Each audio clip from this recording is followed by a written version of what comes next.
Hi, this is Gabby from Gab & Books, the channel where we gab about books. Oh, so clever. So this is going to be my July wrap-up. I only got to read like 5 books this month. I hurt my back in the middle of July, and you would think that I would get more reading done, but I didn't. I was pretty much just laying down the whole time. I even tried to record an Owl Crate video, and while laying down, and it just looked like trash. I was like, I'm not gonna upload this. This looks so rough. And it was rough. Like, I was in pain the whole time. So I just didn't upload it. But 2 weeks recovery and my mobility is like 95%. So awesome. I still can't bend over fully, but I make it work. I'm good. I'm doing a lot better. So I know I wanted to upload a little bit more videos. It was just hard because those 2 weeks I was just out, and then my boyfriend's work schedule changed, so now he's home when I'm home, and I was used to being alone a lot. Which, I mean, I love having him here, but I also get very self-conscious and I can't speak loudly. Like, I feel like I end up talking like this because I don't want him to hear me, and I have to be alone in the house, so I have to be alone in my apartment so I can speak comfortably and be all chit chatter, you know. But yeah, so I told him get lost for like an hour, so he's doing that. So let me see if I can get through this July wrap-up. The first book that I read for the month of July was Pride, and I got this one in one of my Owl Crate books. It's a remix of Pride and Prejudice, and it's based in Brooklyn, Afro-Latino roots. Pride might not be enough to save her rapidly gentrifying neighborhood from becoming unrecognizable. So she lives on one side of the street. She lives in like, I'm guessing a big apartment complex, and everybody in that apartment complex is like a community, very tight-knit. And then across the street in this big old mansion museum looking house, this family moves in, and they're black as well, but they're like, I guess, upper class, you know. And so the wealthy Darcy family, one of them is Darius Darcy, the other one is Ainsley Darcy, which I'm guessing is like Bingley. So in this book, Bingley and Darcy are brothers. And then we have Zuri, and I really loved this book. Like, look at it.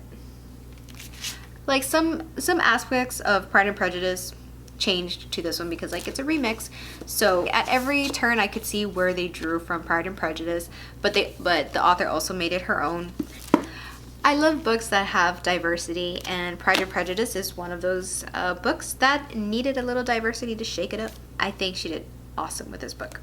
My next book is one that I was kind of skeptical to read because I didn't know what to expect, but I was so surprised by it and I fell in love with it, and I really hope there's a part 2. I hadn't read anything by this author before, but reading this book, I am definitely gonna go and read An Enchantment of Ravens because I absolutely love this book. This is another Owl Crate one, that's why it's purple and not blue like the original cover.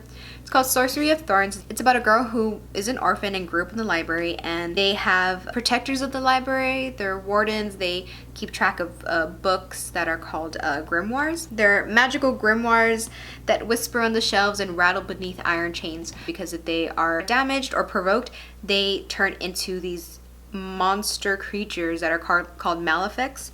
The wardens are the ones that protect that. So she was brought up in the library knowing that one day she will be a warden as well. But then chaos happens, and a grimoire gets turned into a malefic and starts killing wardens and stuff. But then it happens to all the other libraries in town, and everyone's just like, what is going on? And she wakes up during one of the attacks, and then she ends up getting implicated as she's the one that started it, but that wasn't true. She just happened to like wake up when everything was going on. And then the only person that can help her is this guy named Nathaniel, who is a sorcerer and has a demon companion servant named Silas. Her whole time growing up, she was always told that magic is bad and magic is like, you shouldn't hang around with those people because they're just evil, you know. And so she ends up meeting Nathaniel with his demon servant Silas, and she just like hates him off the bat because he's everything that she's not supposed to associate with, because she's training to be a warden. But then when all this happens with like all the attacks on the libraries, he's pretty much the only one that can help her. And so it's like their adventure of finding out what's going on, who's responsible for this, how can they make that person, like bring that person to light, and it's just a lot. But it's a very good book. And the dedication to this is one of my absolute favorites. It says, "For all the girls who found themselves in books." Ah, so good. Okay, and I ran out of space on my memory card, so I had to do some stuff. So the light changed and all, and position changed. Sorry.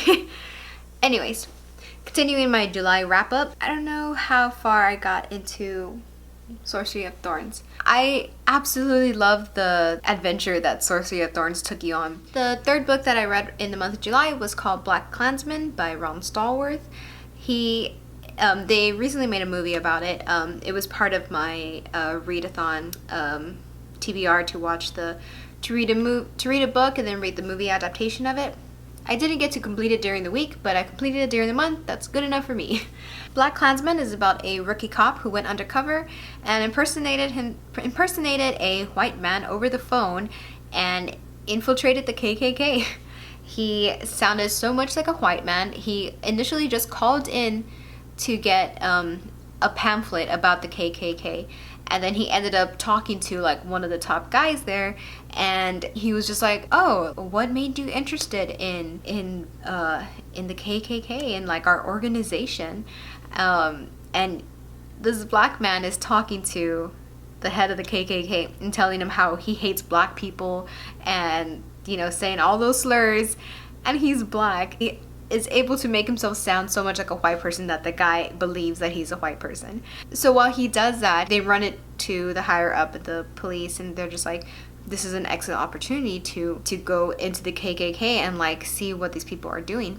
And so they do, but then they have to get someone that's white, white to impersonate him like physically, but still have the real Ron Stallworth on the phone, who's black, pretending to be a white guy in the KKK, and he gets like a membership card. Just one thing led to another, and he became one of like the good members of the KKK. But then, plot twist, the person you've been talking on the phone with is a black man. So it was an entertaining book. The pacing of it was a little like slow, and it was just different, but it was interesting. It was a good book. And then watching the movie along with it, the movie was trippy. It was also very heartbreaking because these people that are just like spewing this hatred that the white Aryan man are like the highest of the high, you know, they're top tier, and like black people are just so down here and they're so beneath them. Like, there's people that believe that shit. Like, what? How? They're human. How can you? It's just so freaking mind-blowing. Like, why do people think like that? I will never understand. Like, I wasn't brought up with that hate in my heart, man. Like, they're just people. And, God. The book and the movie, very good. Anyways, the fourth book that I read in the month of July is called The Practical Witch's Spellbook. So this book is a cute introduction to witchcraft. But it's set for love, happiness, and success. I mean, it's friendly. I don't know why I've been like interested in like Wicca and like paganism, and I've always been interested. I've always been curious in the Wiccan witchcraft lifestyle. So I saw this book at some random shop at the Outlets Mall, but I didn't want to be carrying a book around because we were just walking around the outlets. So I was like, no, I don't want to carry a book. So then I came across it again and I bought it. And I read it cover to cover. It just like tells you about how to set up your altar, what are some like misconceptions about all this, and like your good energy, and like it has different little spells for healing. It gives you little information about different herbs. Like there's ones like Buckets of Joy floor wash, 1 cup of fresh mint, 4 lemons juiced, 8 drops lavender oil, 3 sage leaves, 3 cinnamon sticks, and 1 quart apple cider vinegar. In a glass, pour a hot cup of water, then add mint leaves, blah blah blah blah. Take a clean bucket and fill with 2 gallons of warm water and vinegar. Strain the herbal mix, and then you kind of just mop. You mop your floor. It's just interesting. Like, I really liked it. It was a fun read. And my final book for July was probably one of my favorites this month. It was called Don't Date Rosa Santos. It's about a Cuban girl who grows up with her Cuban grandmother who immigrated from Cuba. She also has a mom, but the mom kind of is flaky, just goes and comes, goes and comes. She's an artist and she just goes with the flow. She still loves her mom though. It's just a complicated relationship. So Rosa has always been told that the women in her family are cursed. For anybody that is on the port, I guess on the marina, if you have a boat, stay away from Rosa Santos because you will perish. So she has just stayed away from the marina and stayed away from boats and water, and she's just stayed away from all that. But she's also on the brink of deciding what to do for college. She has an idea, but she knows that what she has, what she wants to do is not gonna please her grandmother. And she has these group of friends, and she has the community. The community is so rich with Cuban culture, and they organize a Cuban festival where they're also gonna have like a wedding for someone in the community, and they're trying to like bring tourists along to like help out the community financially. And within all that, she also meets a boy named Alex who's covered in tattoos and owns a boat, and ding ding ding, red flag, don't date a guy that has a boat because he will die, or that's what she's been told. But you know, the whole forbidden love and all that. It has that cute romantic plot line. This book merges family and friends and love so well. This book talks a lot about death and grief, and because the grandma and the mom have been dealing with their own sort of grief, and it talks more about that in the book. I don't want to give away too much, but this book was really nice, and it really hit home for me. I'm not Cuban, but I'm Mexican. But a lot of the little antics of the grandma, I can totally picture my grandma, and it was a good book to read. It made me cry because my grandma and my tia, they passed away last year, and it was a really hard time for my family, and I feel like a lot of us never really got over it. But it was a really good book, and I really liked it.